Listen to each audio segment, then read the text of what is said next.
తప్ప అందువల్ల ఇదేదో పాకిస్తాన్ క్లౌడ్ గ్లోబల్ డిప్లొమసీలో పెరుగుతుంది నేను అనుకోను. అది ఎట్టి పరిస్థితిలో పెరగదు. సార్, ఒకవైపు అంతర్జాతీయంగా ఉద్రిక్తతలు పెరుగుతూ ఉంటే ఇరాన్ అమెరికాల మధ్య యుద్ధం తారాస్థాయికి చేరుకుంటే మన భారత్ ఏమీ పట్టనట్లు ఉందనే విమర్శలు వస్తూ ఉన్నాయి సార్. ఒకవైపు చూసుకుంటే పాకిస్తాన్ వేదికగా చర్చలు కూడా జరగబోతూ ఉన్నాయి. కానీ మరి మన ప్రధాని Modi big profile prime minister, ట్రంప్కి వెరీ గుడ్ ఫ్రెండ్, చాలాసార్లు ట్రంపే చెప్పారు ఈ విషయం. ఇంత జరుగుతుంటే మన విశ్వగురువు ఎక్కడ సార్? ఇప్పుడు మనం పట్టించుకోకుండా లేము, మనల్ని ఎవడు పట్టించుకుంటలేడు. మనం పట్టించుకోవడం రెడీగా ఉన్నాం. అయితే పాకిస్తాన్తో పోల్చాల్సిన అవసరం లేదు. ఎందుకంటే నేను పాకిస్తాన్ సెపరేట్గా మాట్లాడాను కదా. పాకిస్తాన్ ఇదేమి పెద్ద గొప్ప అచీవ్మెంట్ అని అనుకోను. కానీ we need not compare with Pakistan, we will compare our selves. ఒకవేళ జస్ట్ ఇమాజిన్ ఇవాళ ట్రంప్ గనక based on my conversation with Shahbaz Sharif అన్నాడు, అది కాక based on my conversation with Narendra Modi, honourable prime minister of India and my good friend, I am stopping this war అని ఉంటే అసలు మామూలుగా ఉండేది ఇండియాలో. అసలు సోషల్ మీడియాలో బయట పలాభిషేకాలు, ర్యాలీలు, వీధి చివరన పెద్ద హడావుడి. అసలు విశ్వగురు నరేంద్ర మోడీ అంతర్జాతీయ నాయకుడు, అసలు మామూలుగా ఉండేది కాదు. నరేంద్ర మోడీకి నోబెల్ ప్రైజు, అసలు ఉక్రెయిన్ వార్ మోడీ ఆపాడు, ప్రపంచానికి మోడీ శరణ్యం, అసలు హడావుడు ఉండేది కదా. ఆశ్చర్యం ఎత్తది ఇదంతా. కానీ ఎవరు పట్టించుకుంటున్నారు? అసలు కనీసం మనం కన్వర్జేషన్ ఉన్నామా? అట్లీస్ట్ ఈ వార్లో ఎక్కడో చోట మన పాత్ర ఉండాలి కదా. ఇది సెల్ఫ్ గోల్. అది ఇండియన్ ఫారిన్ పాలసీ డిజాస్టర్. మనము ఏ పాత్ర లేని వారిగా మిగిలిపోయాం. అది మనకు అత్యంత ముఖ్యమైన ప్రాంతంలో ఎందుకు జరిగింది? ఇదేదో యాక్సిడెంటల్గా జరిగింది కాదు, అనివార్యంగా జరిగింది కాదు. It is a self made self inflicted pain అంటారే, మన పైన మనం వేసుకున్న పరిస్థితి. ఎందుకు? నేను చాలాసార్లు ఇదివరకు కూడా చెప్పాను. ఈ ఎంటైర్ వార్లో 4 ప్లేయర్స్ ఉన్నారు. 1 అమెరికా, 2 ఇజ్రాయెల్, 3 అరబ్ దేశాలు, 4 ఇరాన్. ఈ 4తో మనకు మంచి రిలేషన్స్ ఉన్నాయి. వాస్తవంగా పాకిస్తాన్కి లేవు. పాకిస్తాన్కి అమెరికాతో మంచి రిలేషన్స్ ఉన్నాయి, అరబ్ దేశాలతో ఉన్నాయి. ఇరాన్తో గొప్ప రిలేషన్స్ ఏం లేవు. ఎందుకంటే ఇరాన్కు పాకిస్తాన్కు 900 కిలోమీటర్ బార్డర్ ఉంది. ఎథనిక్ ప్రాబ్లమ్స్ ఉన్నాయి, బెలూచ్ ఇష్యూ ఉంది అక్కడ ఇక్కడ. ఇరాన్ ఇది షియా నేషన్, పాకిస్తాన్ ఇది సున్నీ నేషన్. పాకిస్తాన్లో షియా మైనారిటీ ఉంది, ఆ షియా మైనారిటీ పైన సున్నీ ఎక్స్ట్రీమిస్టుల దాడులు ఉన్నాయి. పాకిస్తాన్ ప్రభుత్వ నిర్బంధము ఉంది. సో పాకిస్తాన్ అండ్ ఇరాన్ మధ్య గొప్ప రిలేషన్స్ లేవు. ఆ మాటకు వస్తే ఇండియా ఇరాన్ల మధ్యనే గొప్ప రిలేషన్స్ ఉన్నాయి. మనకు పాకిస్తాన్ కన్నా కూడా ఇరాన్ దృష్టిలో India is a bigger friend.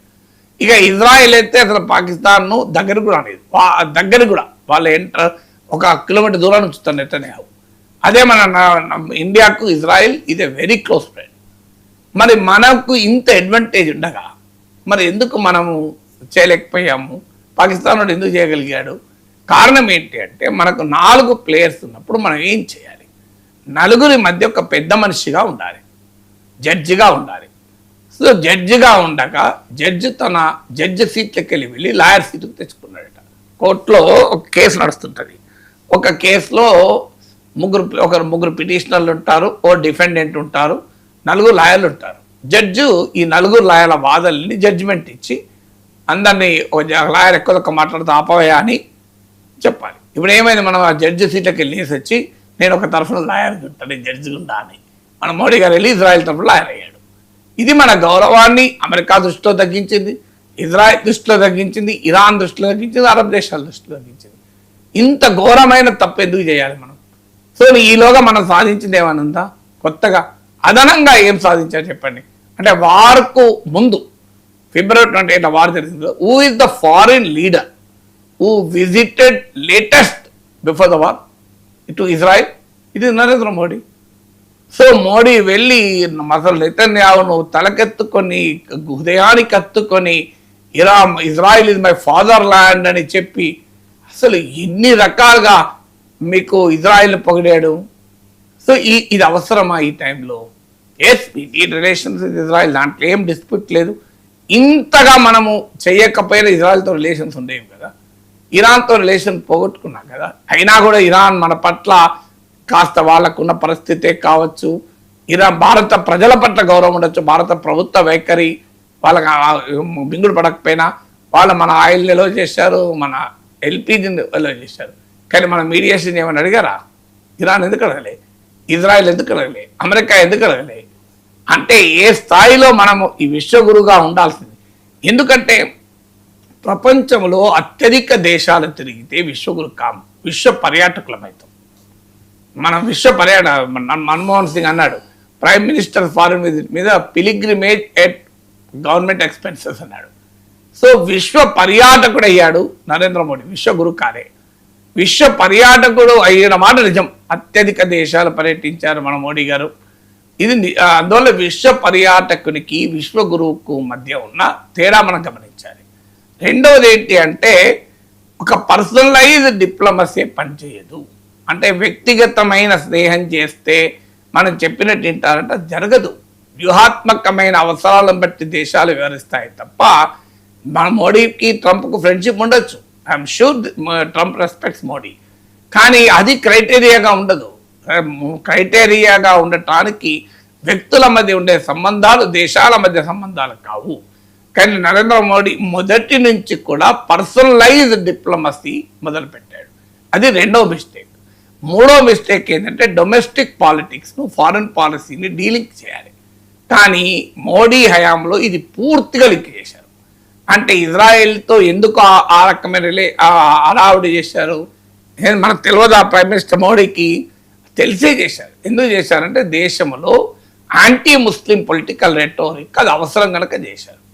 అందువల్ల మీకు డొమెస్టిక్ పాలిటిక్స్ను ఫారెన్ పాలసీని లింక్ చేస్తే నష్టపోతామన్న దానికి ఇది ఒక ఉదాహరణ. నాలుగవది ఏంటి అంటే మీకు అంచనాలు. కంప్లీట్గా మోడీ అంచనాలు ఫెయిల్ అయ్యారు. మీకు జయప్రకాష్ నారాయణతో నేను ఇక్కడే కూర్చొని మన డిస్కషన్లో పాల్గొంటే జేపీ గారు కూడా అన్నది ఏంటి, ఆయన ఒక పాయింట్ చెప్పాడు, ఈ వారు జరగదని మన ప్రభుత్వానికి అంచనా ఉండే అందువల్ల మన ప్రైమ్ మినిస్టర్ అలా వ్యవహరించారు. కారణాలు ఏదైనా కానీ నీ అంచనాలు తప్పకూడదు కదా. You have intelligence, your foreign policy experts, your diplomacy ఉబ్రిస్లో ఉండొద్దు. మనం సమర్థ ఏంటంటే ఈ స్ట్రాంగ్ మెన్ లీడర్స్ ఏంటంటే వాళ్ళు ఎవరికి వినరు, వాళ్ళ అంచనానే వాళ్ళకి నచ్చిందే చేస్తారు.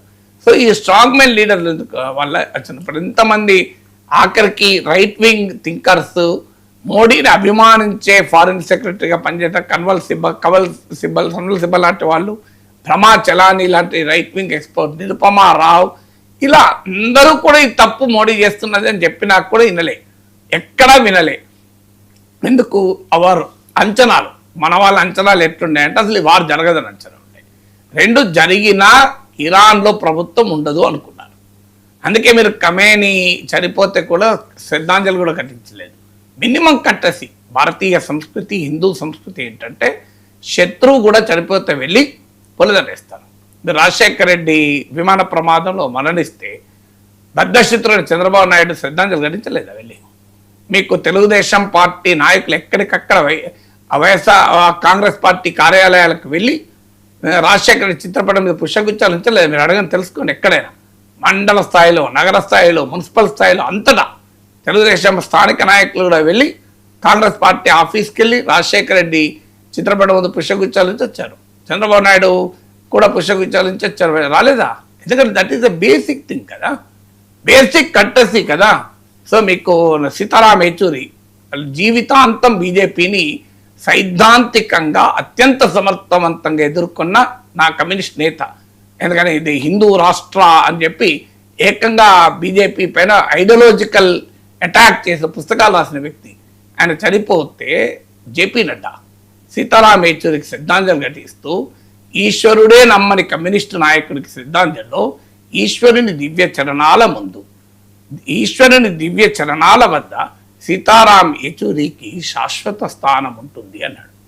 ఎంత గొప్ప శ్రద్ధాంజలి చూడండి మీరు. This is Hindu culture, this is Indian culture. అంటే చనిపోయినప్పుడు శత్రువులు కూడా ఒకసారి చనిపోతే మనం దేవునిగా భావిస్తాం. చూడండి, చనిపోయిన వాళ్ళ ఫోటోలు దేవుని విగ్రహాల పక్కన పెట్టుకుంటాం, అవునా కదా? This is our culture, this is our culture.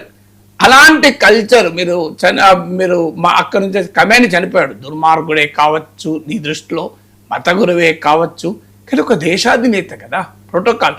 Parvez Musharraf దుర్మార్గుడు కాదా? పర్వేజ్ ముషరఫ్ కార్గిల్లో మన వాళ్ళు చంపిన దుర్మార్గుడు కదా. కమేని అయితే డైరెక్ట్గా మనం ఎవరిని చంపలే. అదే పర్వేజ్ ముషరఫ్ ఆగ్రాకు వస్తే ఈ దేశం గర్వించదగ్గ గొప్ప బిడ్డ కదా అటల్ బిహారీ వాజ్పేయి. రాజకీయాలకు అతీతంగా భారతీయులందరూ అభిమానించేటువంటి గొప్ప నాయకుడు కదా వాజ్పేయి, మచ్చలేని మహనీయుడు కదా. అలాంటి వాజ్పేయి వెళ్ళి ఆ దుర్మార్గుడికి కరచాలనం ఇవ్వాల్సి వచ్చింది. ఎందుకు? We respected him as a Pakistan president. మరి ఆయన డెమోక్రసీలో గెలిచాడా? ఎలక్షన్లు అయి పాకిస్తాన్ ప్రజలు ఓట్లతో గెలిచారా? కాదు కదా. ఒక మిలిటరీ కూలో ప్రెసిడెంట్ అయినా కూడా when he came in the position of president of Pakistan we respected the sovereignty of Pakistan. Pakistan వాడే అక్కడ ప్రజలు ఎన్నుకున్న ప్రధాన అధ్యక్షుడు కాదు ఆయన. మరి ఆ కల్చర్ ఎక్కడ పోయింది? సద్దాం హుస్సేన్ను అమెరికా అంతం చేస్తే భారతదేశం ఖండించింది కదా దీన్ని. మరి ఇప్పుడు కమేని విషయంలో మనం ఎంత ఘోర తప్పు చేశాం. హిందూ కల్చర్కు వ్యతిరేకం కదా అది. ఇండియా డిప్లొమాటిక్ ట్రెడిషన్స్కి వ్యతిరేకం కదా. దానికి సంతాపము తెలపడానికి మన రాయబారులకు అందరికీ భారత ప్రభుత్వం తాకీదు పంపింది, మీరు ఎవ్వరూ సంతాపం తెలపొద్దని. 2 days తర్వాత తీవ్రమైన వ్యతిరేకత వచ్చాక అప్పుడు మన ఫారిన్ సెక్రటరీ విక్రమ్ మిస్త్రీ వెళ్ళి ఇరాన్ ఎంబసీకి వెళ్ళి సంతాపం చెప్పాడు. అప్పటికే అక్కడ జరిగిన డ్యామేజ్ అని జరిగిపోయింది కదా. పోనీ కనీసం అట్లన్నా నిలబడి ఉంటుంది. సో ఏమున్న సంతాపం చెప్పడానికి? కమేనీని సమర్థించకుండా కూడా సంతాపం తెలిపారు రవిశంకర్. నాకు ఇప్పటికి గుర్తు, నేను ఇంటర్మీడియట్ చదువుతున్నాను. సంజయ్ గాంధీ హెలికాప్టర్ ప్రమాదంలో చనిపోయాడు. జీవితాంతం వాజ్పేయి జనసంఘ నేతగా మీకు సంజయ్ గాంధీని ఎమర్జెన్సీని వ్యతిరేకించాడు. ఐ వాజ్ వెరీ క్యూరియస్ అది ఇంటర్మీడియట్ స్టూడెంట్. సంజయ్ గాంధీ చనిపోతే సంతాప సందేశాలు ఎట్లుంటుంది, వాజ్పేయి ఏం చెప్తాడు, ఎంత అద్భుతంగా చెప్పాడు తెలుసా. చనిపోయాడు కనుక సంజయ్ గాంధీ మెచ్చుకోలేడు అని చెప్పి చనిపోయినప్పుడు సంజయ్ గాంధీ తిట్టలేడు. ఏమన్నా తెలుసా? సంజయ్ గాంధీ మరణం ఆయన అభిమానులకు పగటిపూటనే రాత్రిని సృష్టించింది అన్నాడు. చూడండి, ఇక్కడ ఎక్కడన్నా సంజయ్ గాంధీ సమర్థించాడా? అంటే అట్లానే చెప్పచ్చు కదా. కమేనీ మరణం ఇరాన్ ప్రజలకు పగటిపూటనే రాత్రిని సృష్టించింది. శోకతప్త హృదయంలో ఉన్న ఇరాన్ ప్రజలకు ఈ సమయంలో సంతాపం తెలుపుతున్నాం. నువ్వు శోకంతో లేవు, ఇరాన్ శోకంతో ఉన్నావా? నిజమే కదా, లేవి. ఇట్లా న్యూట్రల్ స్టేట్మెంట్ కూడా ఇవ్వచ్చు. కమేనీ హత్యను ఖండిస్తున్నాం అనాల్సిన అవసరం లేదు డిప్లొమసీలో. There are methods in diplomacy. So తమ ప్రియతమ నేత ఆ మరణంతో శోకతప్త హృదయంలో ఉన్న ఇరాన్ ప్రజలకు మా భారత ప్రజల తరఫున సంతాపం చెప్తున్నాను. దీనికి ఏం తప్పే ఉన్నది? ఇలా ఈ మాత్రం అనలేడా మన మోడీ ప్రభుత్వం? నువ్వు లేదు. కమేనీ మరణం ఆయన అభిమానులకు చీకటిని మిగిల్చింది. నీకేం మిగిలేదు, నీకు పగలే మిగిల్చింది అనుకో. పోనీ ఆ అభిమానులకే చీకటి మిగిల్చింది, నిజమే కదా. సో ఆ రకమైన శ్రద్ధాంజలైనా గణించలేమా? ఇక్కడ చూడండి, ఎంత దుర్మార్గుడు చనిపోయినా వెళ్ళి ఏమంటాం? పాపం ఏ పరిస్థితుల్లో అలా బిహేవ్ చేశాడో కానీ పాపం ఆయన ఏమన్నా సుఖపడ్డా అంటాం.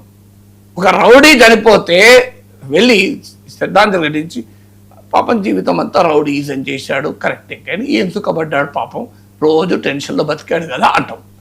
అంటే అంత నెగిటివ్లో కూడా ఏదో ఒక పాజిటివ్ చెప్తాం. This is Indian culture. కానీ భారతీయ సాంస్కృతిక ఆనవాళ్ళు డిప్లొమసీలో ఫారిన్ పాలసీలు లేవు కదా మోడీ ప్రభుత్వం. అందువల్లనే మనం విశ్వగురు కాలేకపోయాం. విశ్వగురు మాటలతో కాము, విలువలతో. ధర్మం వైపుగా, సత్యం వైపుగా నిలబడితే అది గెలుస్తుందని హిందూ ధర్మం చెప్తున్నది కదా. ధర్మం కొరకైనా నిలబడాలి కదా. ఎవరిపైన యుద్ధం చేశారు? ఇరాన్ అమెరికా పైన యుద్ధం చేసిందా? అమెరికా ఇరాన్ పైన యుద్ధం చేసిందా? ఇరాన్లో ఉన్న ప్రభుత్వం దుర్మార్గమైందే కావచ్చు, బట్ ధర్మము ఎటువైపు ఉండాలి? This is what we have to do కదా. నిరాయుధుని పైన ఆయుధం ప్రయోగించకూడదని మన పురాణాలు చెప్తున్నాయి కదా. సో ఇరాన్ ఎప్పుడైనా ఆయుధం ప్రయోగించింది నీ మీద? అమెరికా మీద ఏ మిసైల్ ఇరాన్ ప్రయోగించింది? So we have taken a position. ఒక డిజాస్టర్స్, వినాశకరమైన విదేశాంగ విధానం వల్ల ఇవాళ ఒక అద్భుతమైన అవకాశాన్ని భారతదేశ విశ్వగురు కావటానికి మన అవకాశాన్ని కోల్పోయాం. విశ్వ పర్యాటకుడిగా మిగిలిపోయాం. Right sir, thank you so much sir. ఈ ఇంటర్నేషనల్ అఫైర్స్కి సంబంధించి చాలా డీటెయిల్డ్గా